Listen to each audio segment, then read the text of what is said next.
to talk to everybody out there. They have some questions around survival kits, and usually survival kits are synonymous with bug out bags.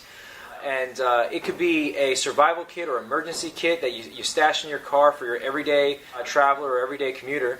To folks out there that wonder, gosh, what happens if I'm out of water, out of electricity, out of the essentials for 3 days, 5 days, 7 days? What happens if, gosh, my house burns down because we live in Southern California and fires are rampant? So what kind of survival kits or bug out bags do they need?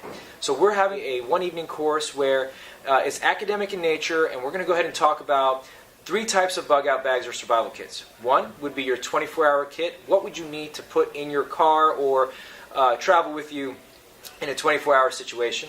The second one we're going to go ahead and work on is the 72-hour kit. So if you are without food or water or essentials for a 3 to 5 day period, what should you have packed and ready to go to help you along?